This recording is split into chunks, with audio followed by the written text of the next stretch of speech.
Hear me out. Welcome back to the Hear Me Out podcast. I'm your host, Mr. Felix Black.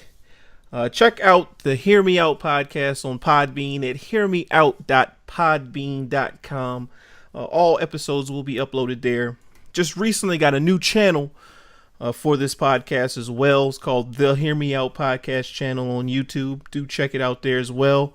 We're also on iTunes. All of those links will be in the descriptions on both the Podbean website and on the YouTube website.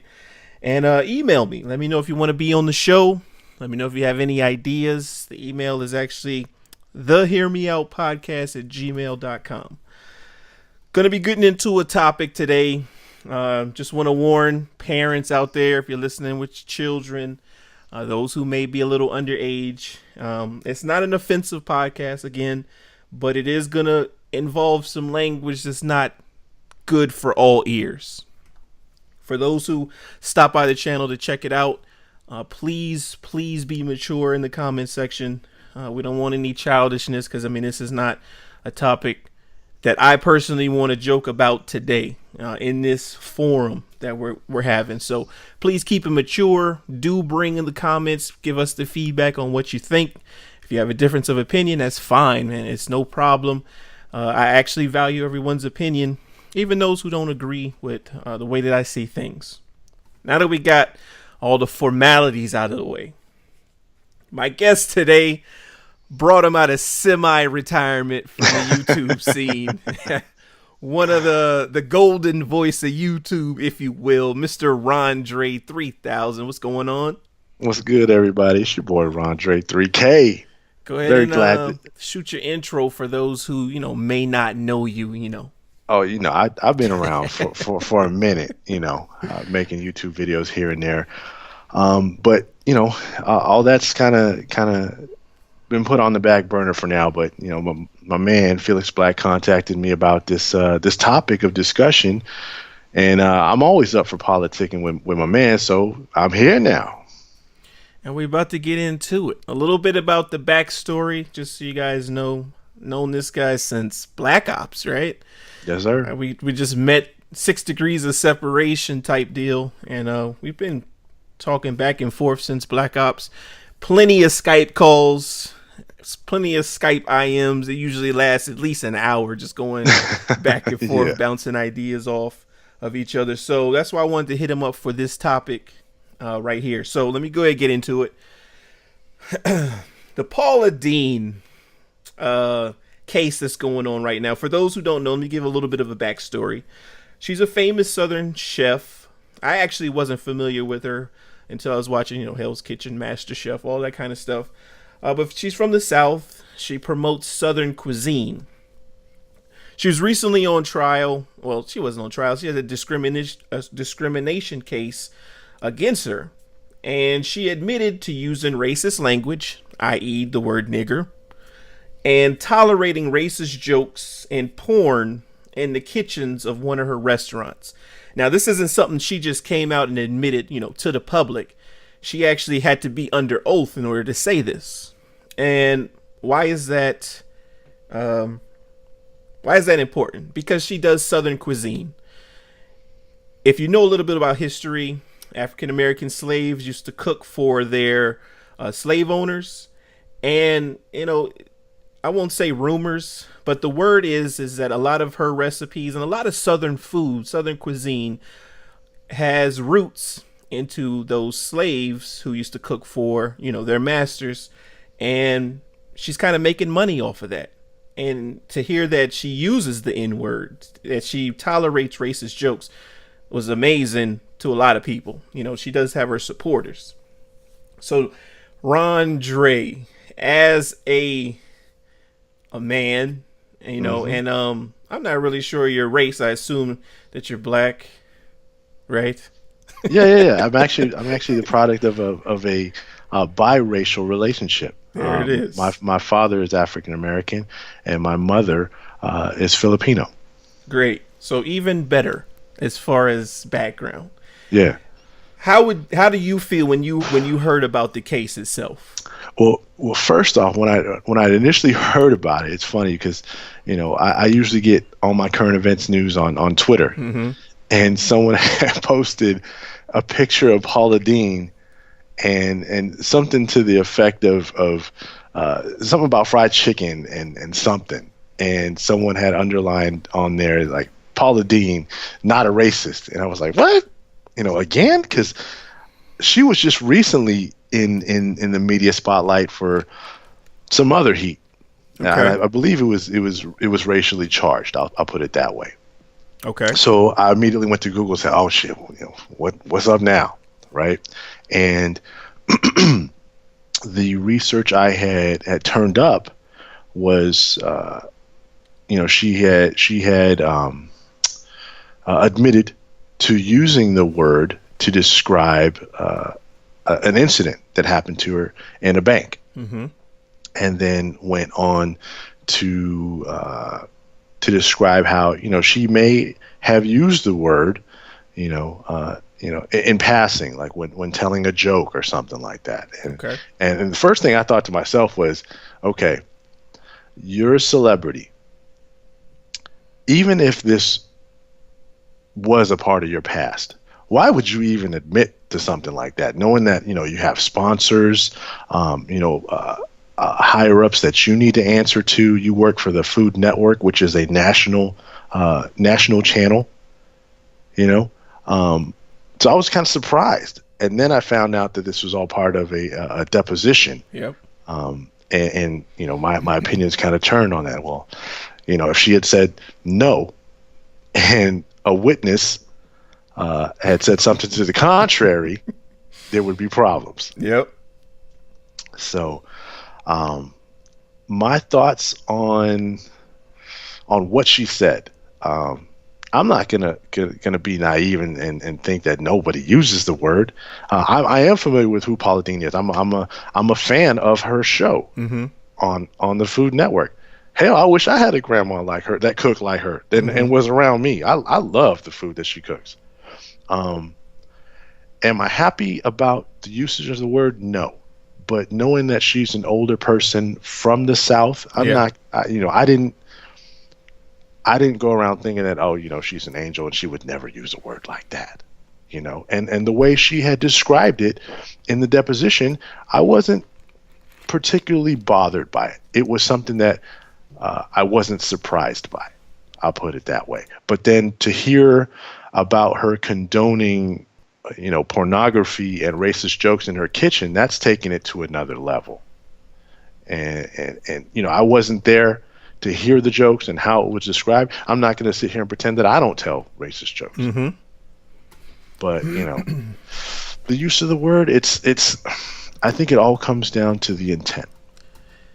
Would you still, at being a fan of the show, would you still watch? Let's say if the Food Network, she lost most of her sponsors, Food Network canceled her show. Sure and did. That goes back to what I was saying about being real versus knowing what to say in public. A lot of people miss the idea of that video, but this is exactly the type of stuff that I'm talking about. You know what I mean? And I understand she's under oath, and that's part of the problem that everyone has with it. It's just like, okay, you had these feelings or these thoughts or these actions that you've had for a while now, and you still interact with African American chefs, and you're profiting off of African American recipes. That's the thought process. So it's kind of like a slap in the face. I mean, honestly, and please don't no one take this the wrong way. I'm from South Carolina. We still have racial lines drawn in the sand down there. Do not get it twisted for 1 second. The way that I was brought up, and when I go back home, to me, most people in the South say it in their own home. I know people are going to be like, well, not everyone says it. That's fine and dandy, and I'm not saying that everyone does. My thought process, being how I grew up, where I'm from, is that Southern Caucasians use it at home, whether it's with the ER to be offensive or whether it's just making fun of the word, whatever. I feel that in the privacy of their own home, they're all comfortable enough to say it. They use it often. And then when they come out in public, they kind of simmer it down a little bit as far as language goes. Mm-hmm. But would you still watch the show if it was on Food Network? You know what? I would. If it was on, I don't think that I would immediately switch it off. Okay. I'm a fan of the show Mm-hmm. in that, when it's on, I continue to watch it to see what she's coming up with next. Mm-hmm. So yeah, I think I would continue to watch it. So for you, it's about the food as well as Exactly. as her. Okay. And it's her personality on the show. Now what she does in her private life, I mean, I could care less about. It's not like I tell my kids, it's like the whole, athletes as role models thing. I'm raising my kids now to, that they can idolize an athlete that they see on TV, but idolize them for their performance on the court and that alone. Because off the court, they could be a completely different person. Exactly. You could want to, to mirror the hard work and long hours that Serena Williams puts in to perfect her tennis game, right? Mm-hmm. And you can admire that, and that's what you can strive to be like. But Serena at the club, on the twerk team, could be a totally different person. You know what I mean? And that's not what I want my little girls to be about. Now, Charles Barkley was known for kind of for being that quote unquote real person, whether it's in his private life or in front of the camera. He got a bad rap for that. He's kind of one of the bad boys of the NBA. Yeah. Do you agree with that whole, you be one way in the public eye because the world is watching, and then when you're in your private life, you just let it all hang out? Or do you agree with being the same way you are at home in front of the camera with people watching? No, I think it's a fine line you gotta run through. Sometimes it's best to not say anything at all. You know what I mean? You can be real, but don't be stupid. Don't be ignorant. You know what I mean? Yeah. So that's, if I was a celebrity, that's how I would run my business. If there was a topic that could be mistaken, misconstrued, something like that, I would just choose like, hey, I don't think that's something that I need to speak on right now, or I'm not comfortable speaking about that particular topic. Because if you are, say, an athlete or a celebrity, that's your business. Your persona is your business, and you don't want to say anything that could, ruin the prospect of future earnings. You got to be smart about that type of stuff. People and the people who say, "Oh man, you ain't real." How you gonna act like that, man? And I hate to say it this way, yeah, but the people that talk like that are the people who don't know what it's like to have money, who don't know what it's like to be a business for themselves, and all they can think about, oh man, it's me, and I got to be true to where I'm from. You know what I mean? And sometimes you just can't. So, like I said, sometimes the smartest thing to say is nothing at all. You play a lot of golf, right? Yeah. Well, I try to. you like Tiger Woods? Yeah. I think I admire his golf game and his personal resolve. Do you care because you like him as a golfer? I mean, unless you know him, right? Yeah. You like him as a golfer, so that's how you became accustomed to seeing him. When Go ahead. Okay, go ahead. I was going to say I was part of that. The whole reason I golf today is because of Tiger Woods. Tiger Woods brought the game to me. Okay. So saying that, he had this pristine image for all these years, and when it got torn down with the whole scandal, did that change your perception of Tiger Woods as a golfer? You see what I'm saying? Bit. Not one bit. I didn't care at all. Okay. I still golf. In fact, when Tiger Woods isn't on TV, I don't watch. I don't. Yeah. I don't care. I mean, I watched a couple tournaments here and there because there were some young up and coming golfers that I took interest in. But by and large, I almost became disinterested with golf as a whole. I stopped playing. I played a lot less when Tiger was out of the golf scene. And that's kind of what I try to get people to understand. There's a time and a place for everything. And yeah, like I like Tiger Woods. I'm not a golfer, but I like him. And then when the scandal broke, it's just like, oh, he's human. Exactly. You know? That's his personal business. You know what I mean? It's human. And I mean, it's juicy business. You know what I mean? Everybody wants to hear about it, and then me included. But at the end of the day, it was his own personal business. And as a golfer, I didn't, it didn't make one difference to me at all. So do you believe that it's fair? Tiger Woods is just, and Charles Barkley, all these athletes, they are able to play the sport. They get paid for it. Mm-hmm.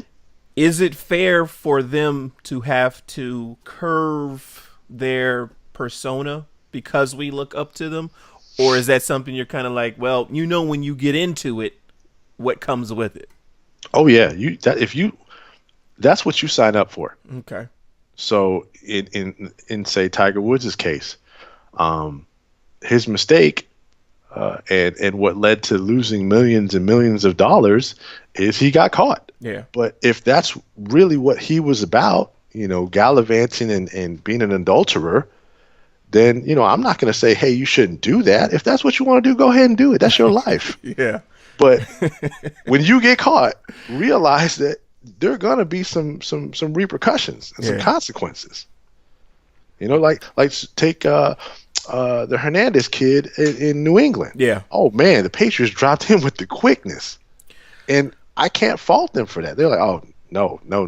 This does not fit the Patriot way of life. This is not what we want to be associated with. And I can understand why they made the decision they made. Absolutely.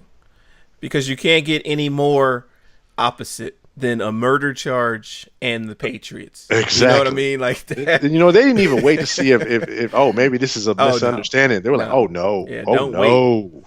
No. I would say don't wait either. I am totally against athletes, celebrities in club, quote unquote, club situations or doing or being a part of things they have no reason to be a part of. Okay, now let's get into that because I have my own opinions on that. So are you saying that as a professional athlete, you should not expose yourself to those types of situations? Absolutely. Okay, so if you're a professional athlete, you can't go enjoy a drink at the bar. You can go enjoy a drink at the bar in certain situations. You have to understand that you're a target. It goes back to that role model. This is what you signed up for. If you're good at what you do, you have the haters out there, you have the groupies out there, you just have people who don't like you because you're successful. I guess that's a hater. Oh yeah. For you to go Plaxico, for you to go to a club and have a gun on you, to me that tells me you shouldn't have been in that position in the first place. You see what I'm saying? Oh yeah. That Michael was just Vick ignorant. with the whole dog fighting ring. If that's your thing, whatever.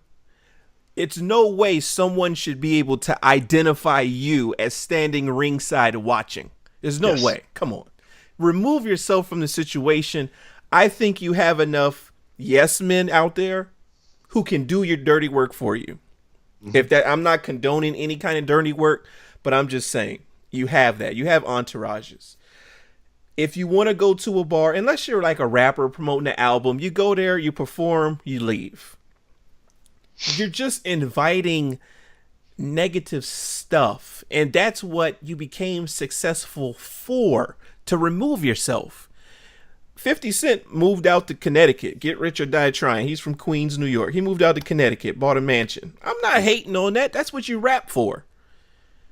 I don't understand why people want the street credibility, but you're so above that. You've passed all of that.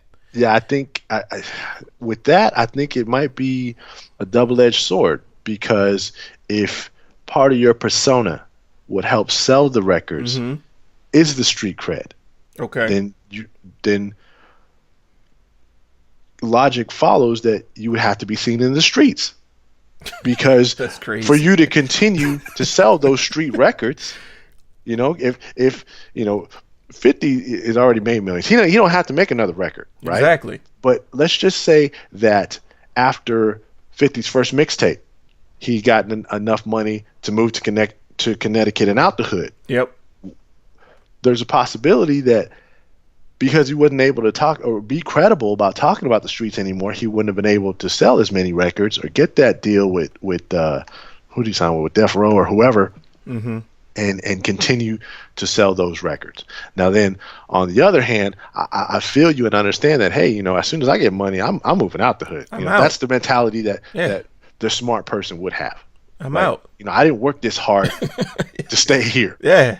I know what I mean, I totally understand that. And once you achieve, he's on the Forbes list. It's kind of like the third or fourth highest paid rapper, Mhm. 100 million plus. I think a little bit of I'm out here hustling and struggling on the everyday grind is gone. You're on the Forbes list. To me, now you change your image to more stuff. The vitamin water, the stocks and bonds, the getting involved in businesses. You just use your street credibility to show people, you know what, you can move out. And it doesn't mean you're a sellout or anything. I mean, all of that, man, it's just whatever to Who's the me. perfect example of this? Of the correct way to do this? Yeah. And the best example out there, Yeah, Jay-Z. say Jay-Z. Yeah. Yeah.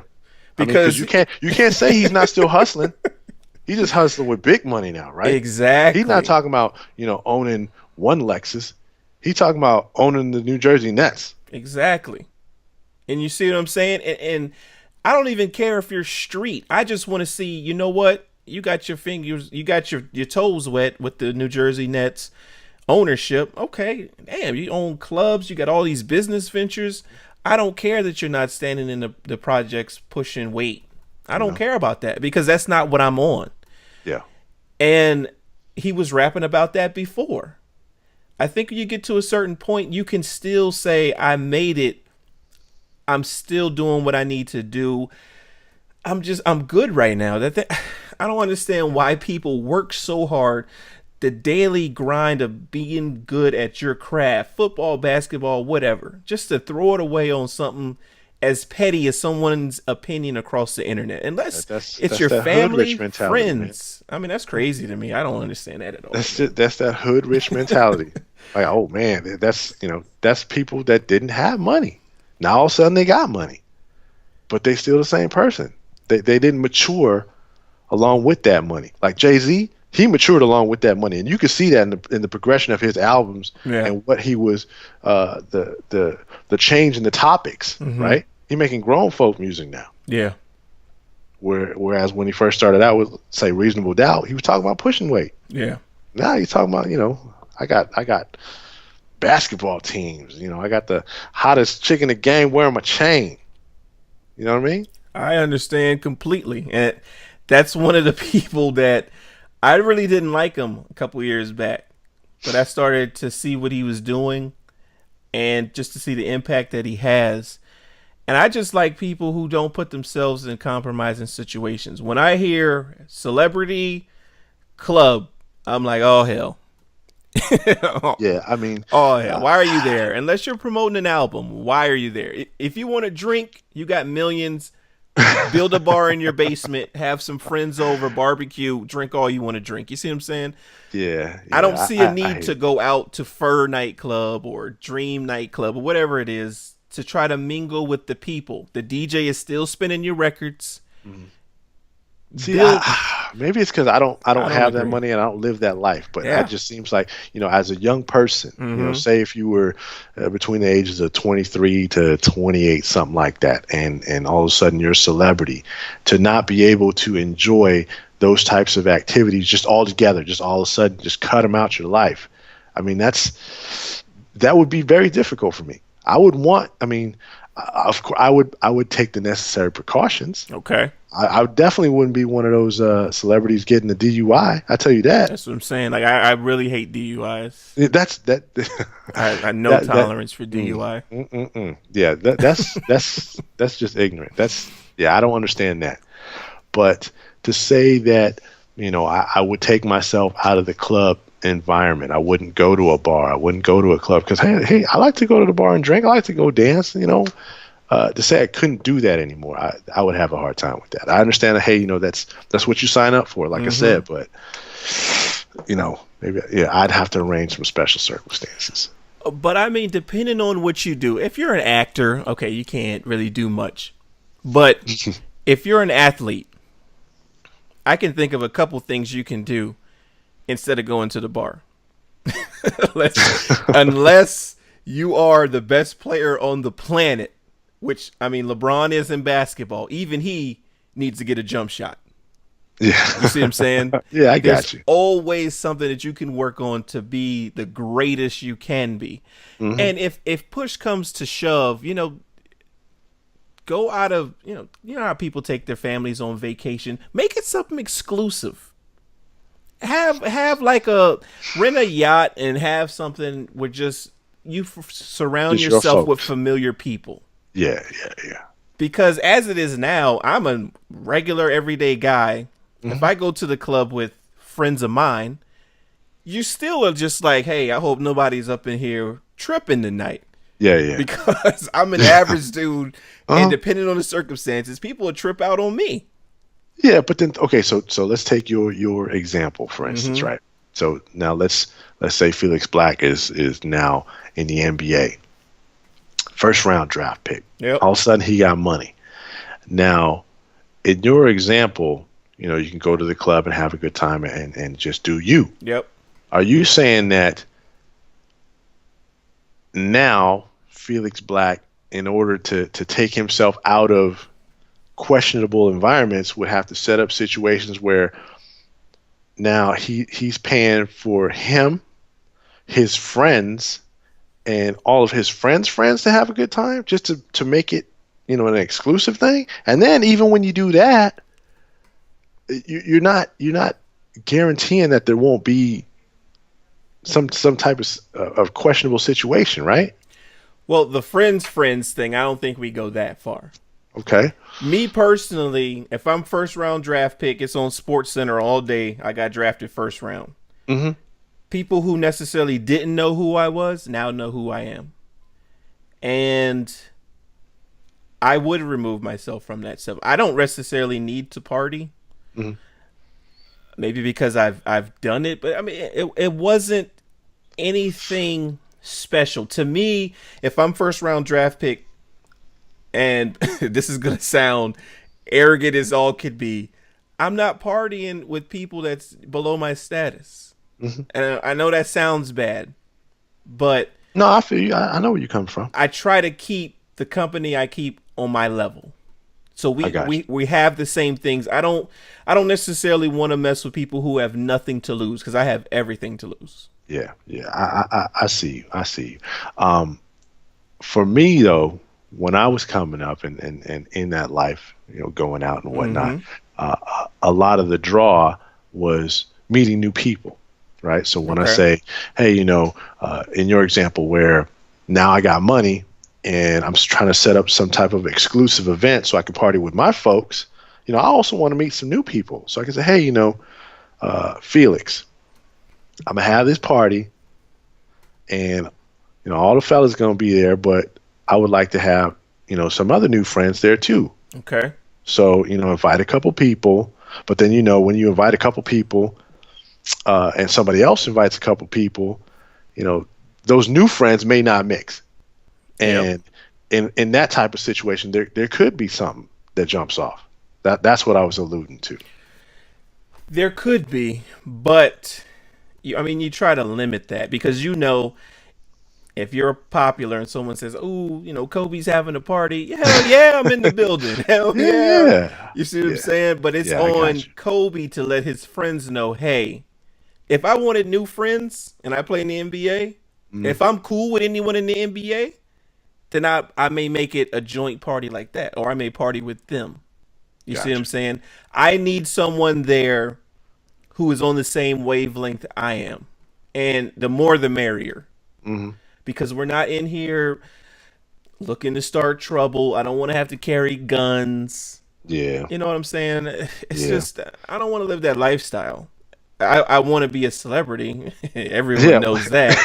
But See, honestly, but I'd be a I recluse. see part of that the for me, and maybe it's a different mentality being I'm out here out west, Mm-hmm. but a big part of the celebrity lifestyle is being able to go out Yeah. and be recognized and have people, oh, you Rondre3000, oh, I love your videos. Mm-hmm. I got a dude at my local Best Buy that knows me from YouTube. So when Really? I come in, I'm like, hey, what's up? He was like, oh, hey, what's up, Ron? You know, and it's That's it's cool. I'm like, wow, it is cool. So to be young and have and not be able to experience that part of being a celebrity, because to me that's a big part of it. It's just, man, that would be rough. I mean, obviously as you get older Mm-hmm. you don't need it, Yeah. right? Yeah. But as a young person coming up to all of a sudden say, hey, now you got this money, all of a sudden you got to be super mature and think, instead of being able to live that carefree life and just, you know, just let things happen, is that would be difficult. But that path that you're taking is just, if you want to be carefree, and you can join the rest of us in the workforce. You know what I mean? And be Yeah, as like you carefree said, as you want that's to what you be. signed up for, right? And be as carefree You know, as you want to be. Kobe can't go to Vons and get some gallon of milk, He right? can't. He Yeah, can't. But I bet you he's not complaining getting about being 40 able to million a send somebody. year. You know what I Yeah, mean? Like it's you have to take the good with the bad, and unfortunately, that is the bad aspect of being a celebrity. I would just wish that they would be more cautious with what they do. oh yeah, That's yeah, all I'm looking. yeah. That's all I'm saying. Mhm. It's just, I mean, this murder trial, and you could have done without that. 10,000. You're not even the best tight end on your team. You could have done Right? without that. You see what I'm saying? That How, you could how did you improve. get yourself caught up? You see what I'm saying? There's no excuse for that. None. We were just talking in my lab, so I guess it came out recently that he uh, was gang affiliated back in college. I don't know if it's true or not. Mm-hmm. I'm just saying that's the word on the street, right? Mm-hmm. Man, as soon as I signed that contract, I'd have been, hey, fellas, it was nice, You but have to. I'm about to go live out in New England. I'll send y'all Christmas cards. And you have to. That to me, I that's am no not being a longer about sellout. that life. You know what I mean? And if they was really your boys, they'd have been like, all right then. Yeah. Go ahead, get yours. Can I get Goodwill a couple hunting. tickets though? Yeah, yeah. Can I Goodwill get some hunting. tickets Yeah, though? exactly. And I got you tickets all day. Just hey, man, what I got going on right now is no Don't bring that mess disrespect to around you, me. but Yeah. just hey, Don't I got too much mess going around. on, too much to lose. Let's just chill. You see what I'm saying? If they just like, oh man, forget you doing this. All right, cool. Peace. All right. You can't Nice bring talking. everyone with you. You cannot bring everyone. Yeah. And that's the problem sometimes, is that you try to bring people who just aren't there, and you want to protect your friends. I'm not saying shut your friends down. I'm just saying either we going to grow together or that's it. Hmm. At a certain point, man, Goodwill hunting. Dog, when I come here Yeah. tomorrow, I don't expect you to be here because you got too Exactly. much going on. Yep. And that's the best thing a friend can say to you, is just like, hey, man, you BSing, really, straight up. What you got right now, you need to go ahead and capitalize on that. That's Yep. I that's agree crazy. 100 on that. Um, but yeah, once we got off on a little discussion of our own. A little. But what I wanted, the second part where I wanted to go with the Paula Deen case, was the haphazard throw around of the word nigga. Think what? You agree with that? Like, are you okay with that? Are you okay with white friends who grow up in a black neighborhood getting a free pass to say it? You know, Hispanics getting a pass to say it. But because I may be Caucasian from the South, or just Caucasian, not affiliated with black people, it's off limits to me. Um, it's one of those things where, if you want to throw it around amongst your folks, I'm not going to tell you how to act amongst your folks, around your people. But if you were to use the word around the wrong company, be prepared for the consequences. Is it still offensive to you? I think it depends on the context. So if I was, say, at the mall, and again, I'm out here out west in Southern Cali, so we are a little more liberal out here. And I was passing some younger folks and happened to catch the word that one of them had thrown out there. Somebody was like, "Oh, nigga, you don't know nothing," and I just happened to be in passing. Yeah. Would I be offended? Without even seeing the color of whoever spoke it, no, I wouldn't be offended because first of all, they weren't even talking to me. They weren't, I wasn't in that conversation, so no, it doesn't offend me. Now, if I had same situation, I'm in the mall, and someone uses the other version of the word. Yeah. Look at that nigga right there. Even if they weren't talking to me or about me, yes, I would be offended. And I have that written on my pad of paper, the word nigger versus nigga. Is there a difference? Yes. Yeah, I think there is. Because the ER is it's definite with malicious intent. And it's definite. I'm not from the South. I've only visited the South a couple times. Yeah. When people out there mean nigger, G-E-R, do they ever pronounce it nigga? No. There's And that's exactly my point. And that's exactly my point. Out here, nigga, what? This nigga tripping. When it's said like that, it's not said with venom. Okay. On that word, it's like when a group of females uses the word bitches. Yeah. It's the same thing. Now, when you put that G-E-R on there, people know what you're saying. Okay. That gets people's attention. But let's just say you're in the mall and you're walking by, guy's feeling comfortable, with his friends, and he says, "What's up, my nigga?" To me? Kind of mockingly. Yeah. "What's up, my nigga?" You don't know him from Adam. Oh, he would get looked at cross-eyed. But he said the G-A, though. Well, first of all, you don't know me.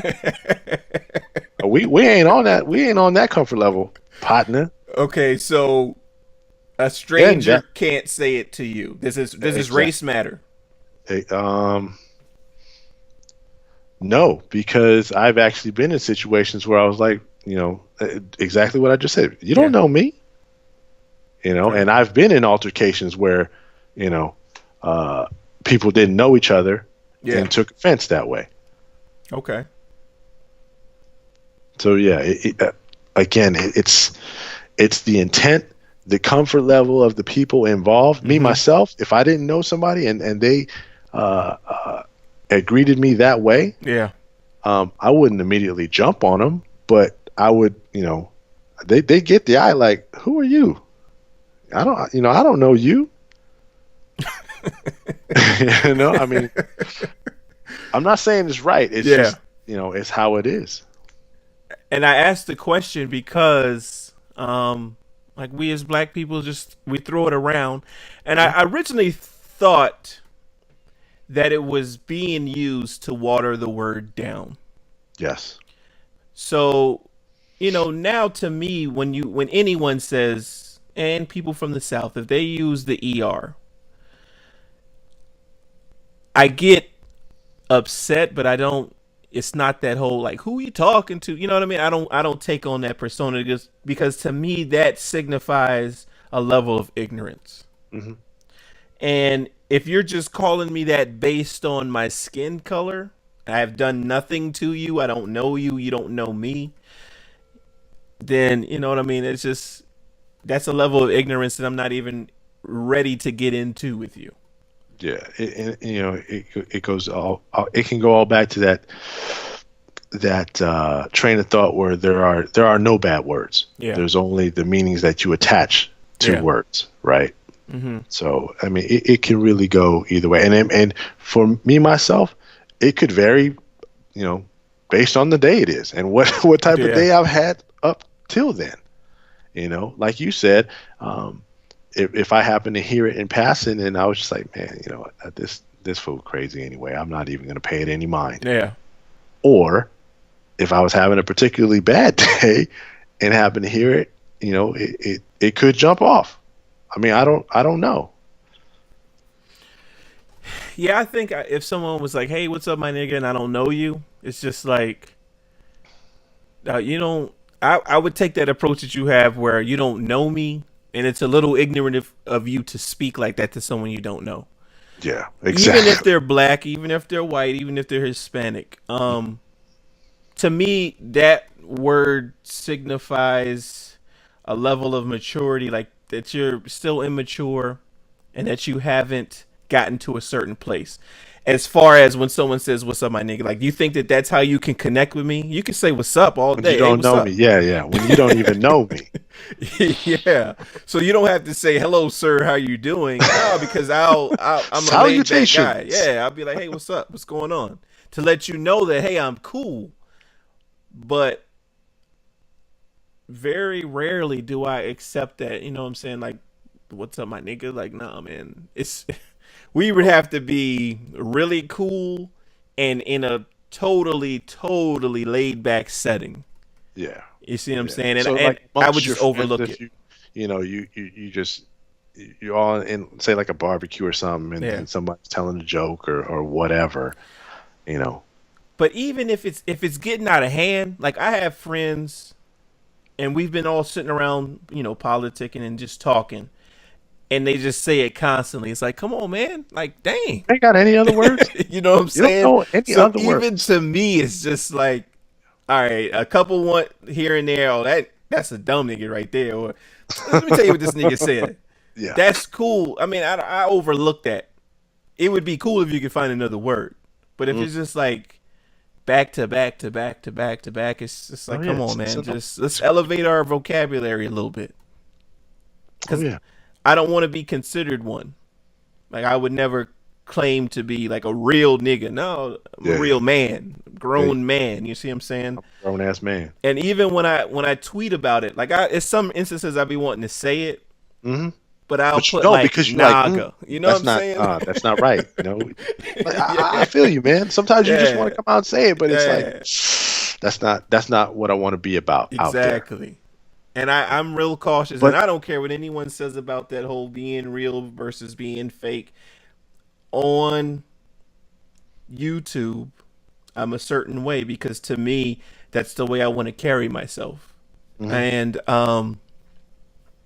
like the podcast is always a little bit more laid back as far as to show people's personality, and it's more of talk radio. That's all it is. But my personality is not something that I want to be considered like that. I want to be considered a professional.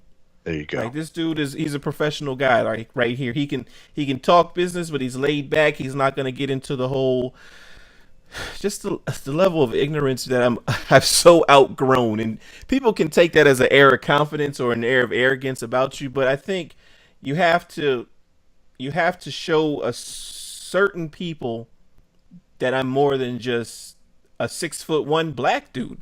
Like Yeah. I'm not a slave. I have a brain on my shoulders. I can think. I'm a smart guy, and you You know, but you have to fight.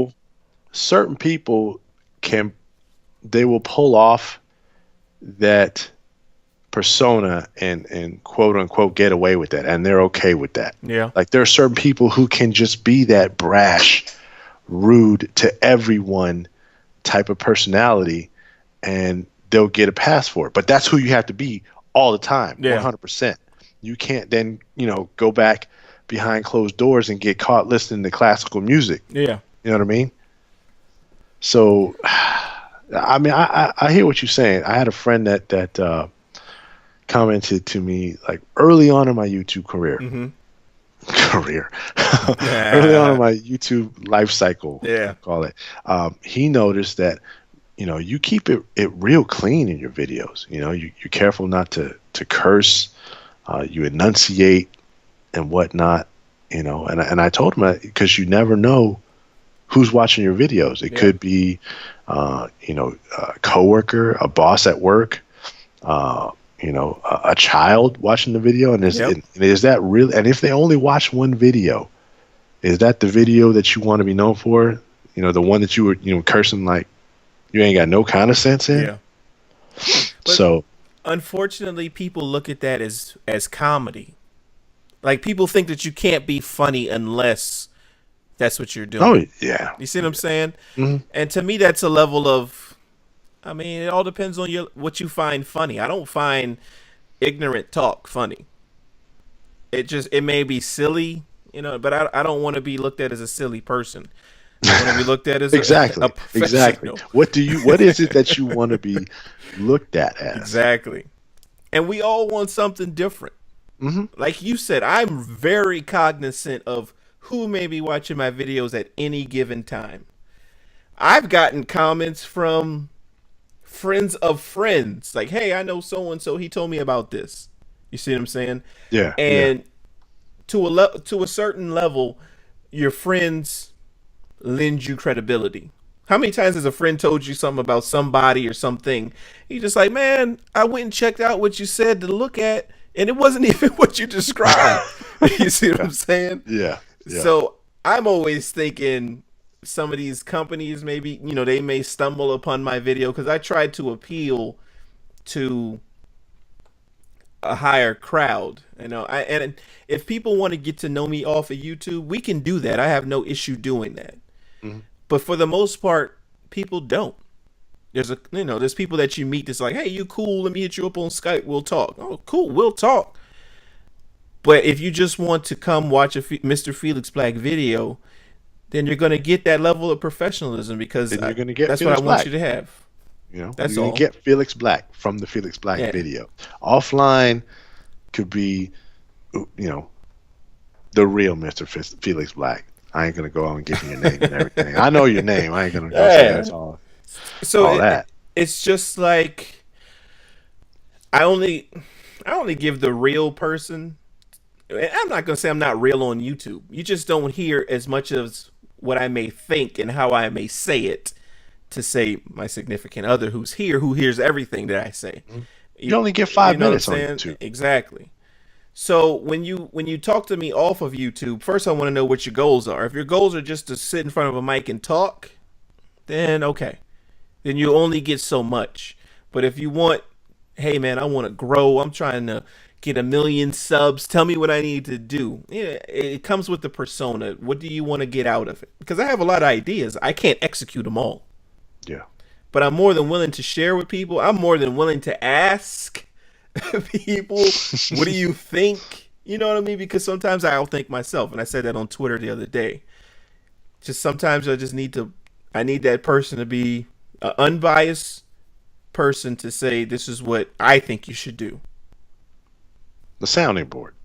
That's it. Because your significant other's always going to, well, you got it. Whatever you want to do. That's not what I want to hear. Got you, baby. I got you, baby. You could be president. You know what I'm saying? Sometimes you don't want that. Like, give me the real. Just like, hell no, you're not going to do that. You know good and well you're not going to achieve that. Felix, that ain't the move. That ain't the move. It's all about your motivation. So I just wanted to get your take on the use of the N word and what you think about that. Yeah, again, it's sometimes it just comes down to context and what the other person intended that word. Like I said, going back to the whole Paula Deen situation, I'm not going to sit here and say she was wrong to ever tell a racist joke, and I'm not going to sit here and pretend that I never thought that she would ever tell a racist joke. Okay. You know what I mean? But there's a difference to me. There's a difference in using the word in that context and using the word as, say, for example, a restaurant owner saying, I want a whole bunch of nigger servers. Because in the deposition, she described a situation where she would have African American males as servers and waiters in her restaurant, in this themed restaurant. There's a difference, Oh yeah, I get that. So I appreciate you coming out of semi-retirement, man. My pleasure. Anytime, anytime. We had fun doing the dual com on your channel. And I Mhm. told you, man, this being pretty much my last year on YouTube itself, I had to get you on the channel. I don't think you've ever been on the channel before, have you? Um, I don't know. I know we've dual commed a couple times and just politicked on various topics, but I don't know to tell you the truth. Oh, I don't recall, but I made so many videos over my career, for lack of a better term. I can't remember them all. But I appreciate you finding the motivation to post something. Hopefully we can collaborate on a Taj or something. Yeah, yeah. I got a vision, man. I'm trying to get my Picasso on a canvas. You know what I Oh, mean? we gonna definitely collaborate on something again before the curtain call. Definitely, man. Well, this has been the Hear Me Out podcast. Again, check us out on Podbean. Check me out on the YouTube channel. It's brand new. It's gonna be a little promo for this. I'm used to promoing for my actual channel, but I don't want to. I want people to kind of find it, get into it, and I want word to spread about like what I'm doing with the podcast. So it's on the podcast channel. We're on iTunes for those who don't want to sit at a computer for an hour and listen straight up. You can always download it from Podbean or iTunes. I'm gonna get you Droid users out there, something that you can use too. I haven't forgot about you all, but Mr. Rondre3000, one of my friends in this YouTube business. Yes, sir. I'm gonna let you go ahead and take us on out, Mr. Felix Black. Man, it's just different over here.